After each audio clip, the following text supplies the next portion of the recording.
I found messages between my girlfriend and her friend betting on how long she could steal from my company. At dinner, I toasted, "To bets. You win." Then I showed them the messages. My girlfriend was left apologizing as I pulled out my phone to call the cops.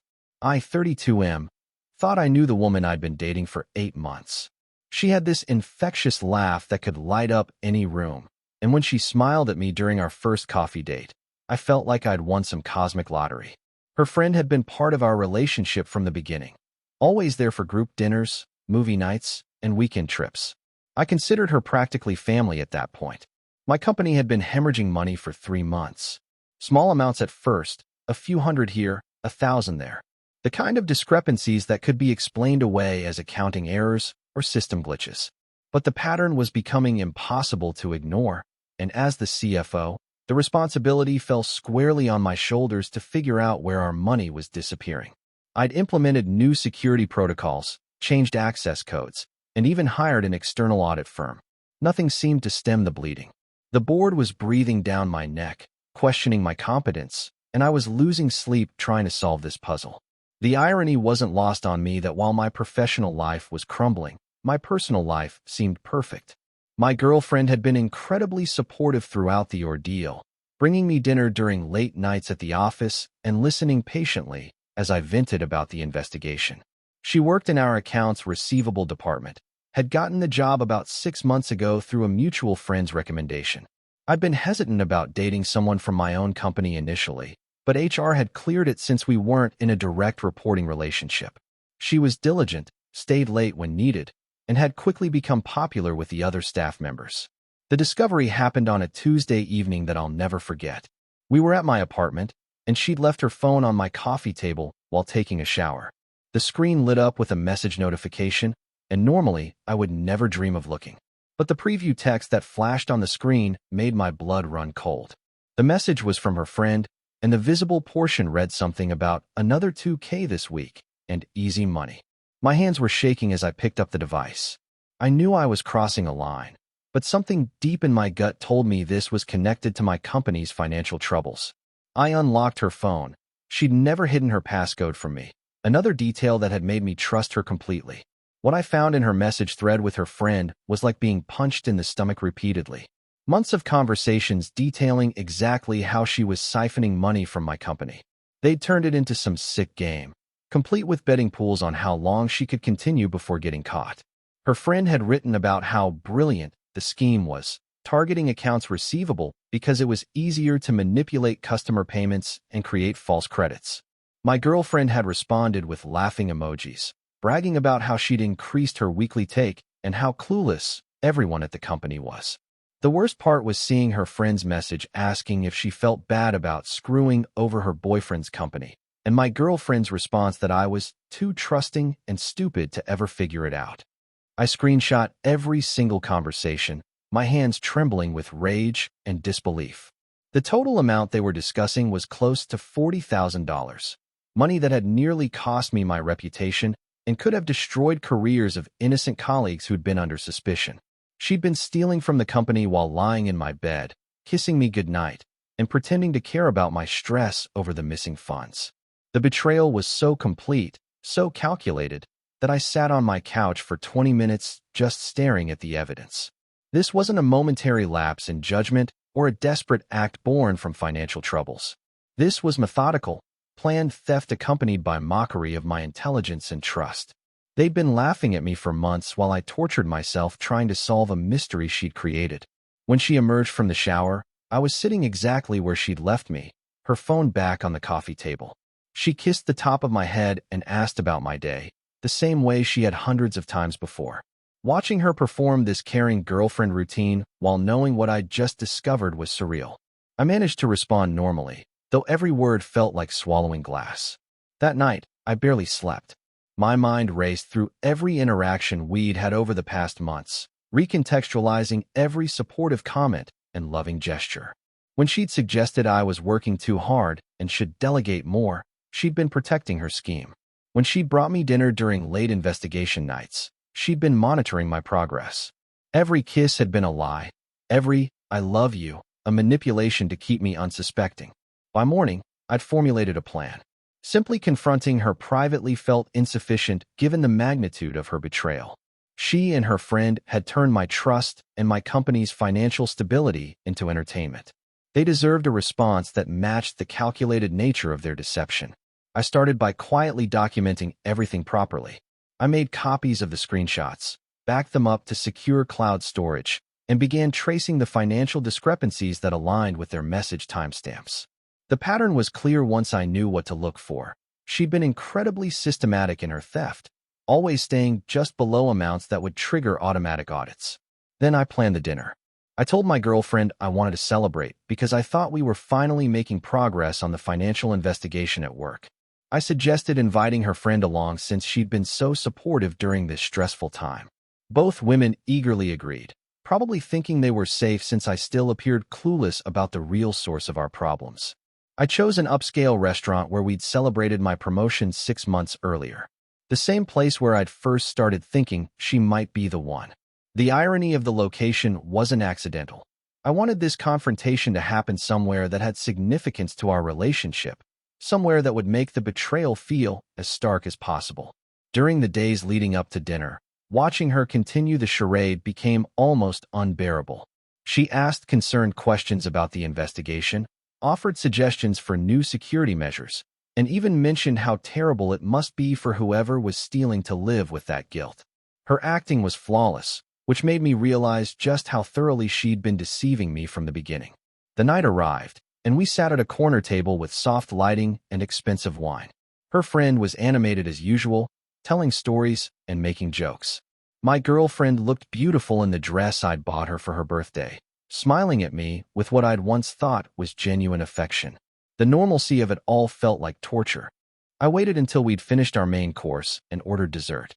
The conversation was flowing naturally. They were both relaxed, probably feeling secure in their secret. Her friend mentioned some expensive purchases she'd made recently, and my girlfriend laughed about her own improved financial situation since getting her new job. They were practically bragging without realizing it. Then I stood up, wine glass in hand, and announced I wanted to make a toast. Both women looked surprised but pleased, probably expecting some romantic declaration or work celebration. I looked directly into my girlfriend's eyes as I spoke about bets. How sometimes people make wagers they think they can't lose, how the house always wins in the end, and how the biggest gambles often have the highest stakes. Her friend was smiling and raising her glass, clearly not understanding the subtext. But I saw something flicker in my girlfriend's expression, a momentary uncertainty, like she was trying to decode my words. I finished the toast with "To bets, you win some, you lose some, but the truth always comes out." After we drank, I calmly pulled out my phone and placed it on the table, screenshots already loaded and ready to display. I turned the screen toward both women and watched their faces transform as they realized what they were seeing. The color drained from my girlfriend's cheeks so rapidly I thought she might faint. Her friend's mouth fell open in shock. The silence stretched for what felt like hours, but was probably only seconds. Then came the desperate explanations, the tears, the attempts at justification. My girlfriend reached for my hand across the table, begging me to let her explain, promising she could fix everything. Her friend tried a different approach, claiming the messages were just jokes, that they'd never actually done anything wrong. I listened to their panic with a detachment that surprised me. The woman I'd thought I loved was dissolving into someone I didn't recognize, and instead of heartbreak, I felt only cold satisfaction. She asked how I'd found the messages, and I explained about her unlocked phone and the notification. She looked stricken, realizing that her own carelessness had exposed everything. The apologies came in waves.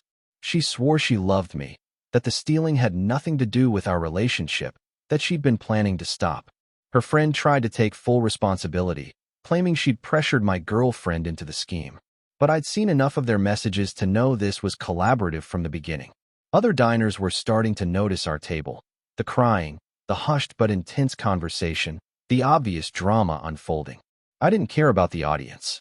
These two had made my life into their private joke for months, so a little public embarrassment felt appropriate. My girlfriend begged me not to involve the police, promising to pay back every stolen dollar with interest. She offered to quit her job, move away, do anything to make amends.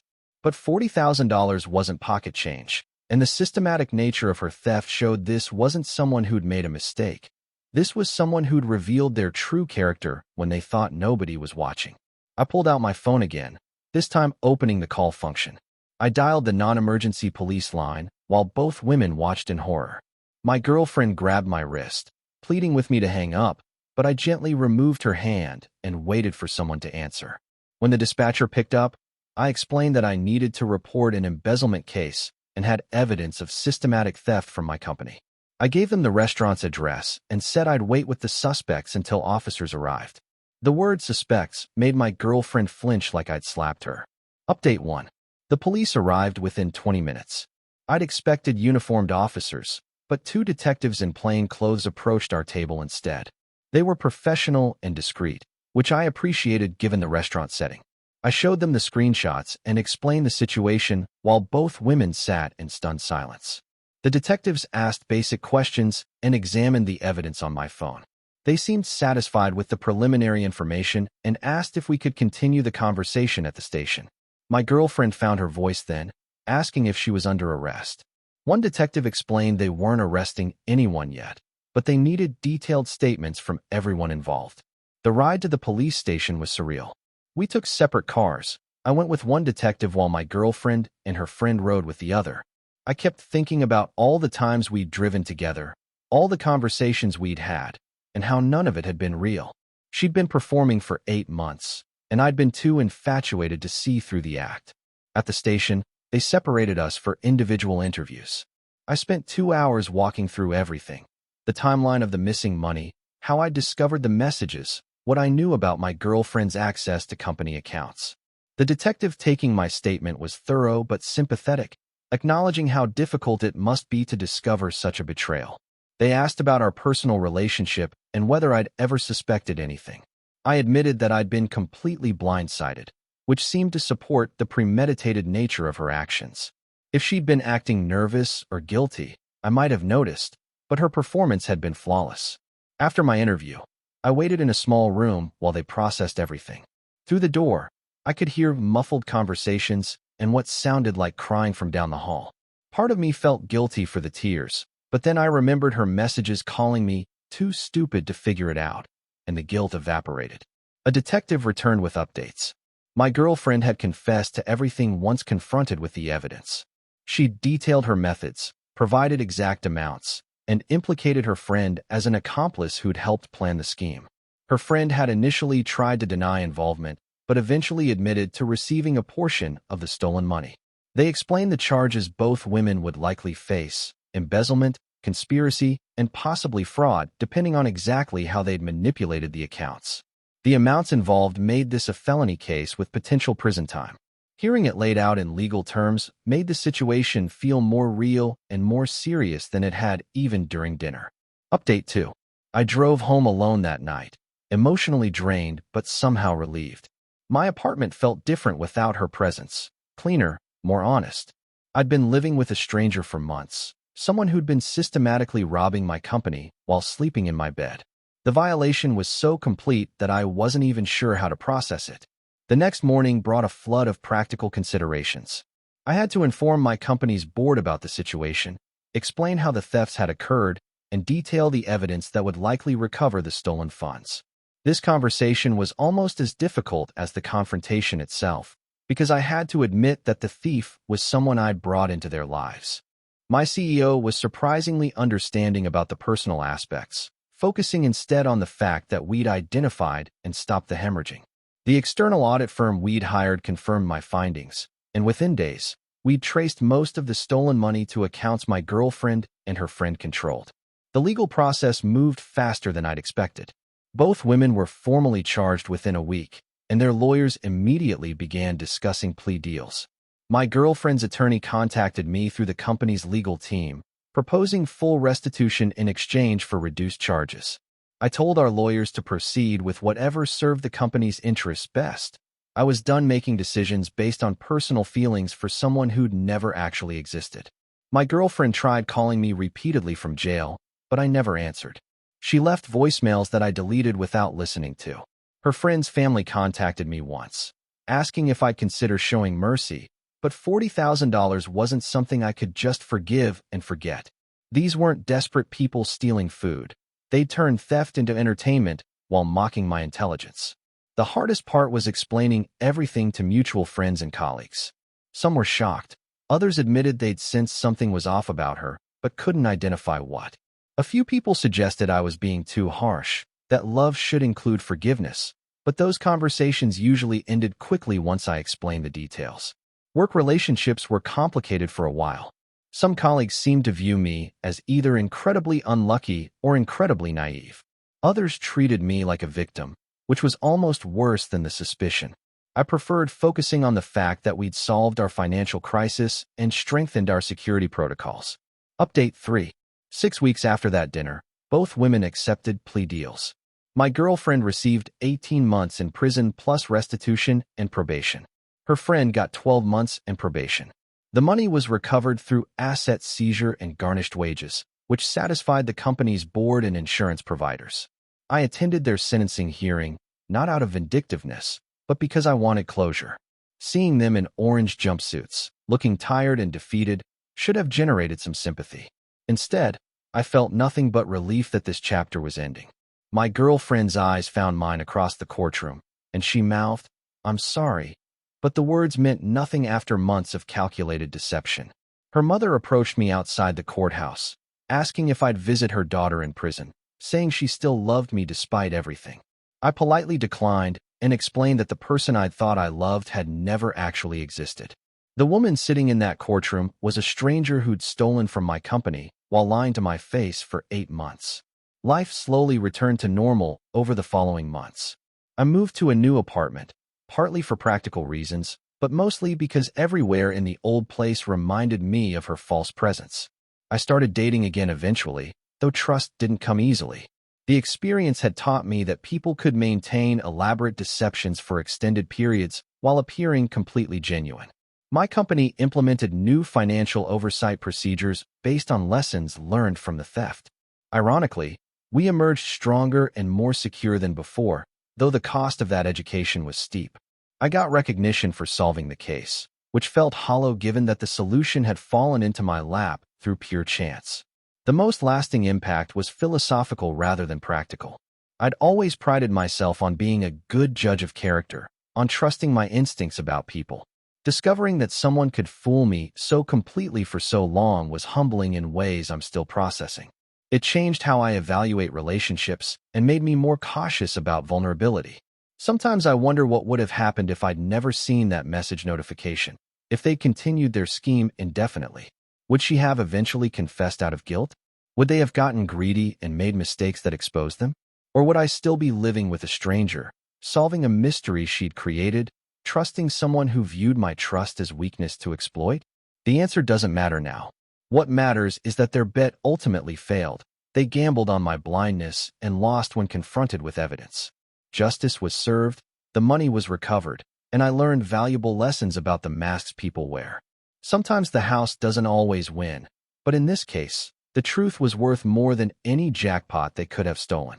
Looking back, that toast was the perfect ending to our relationship, a final moment of honesty after months of lies.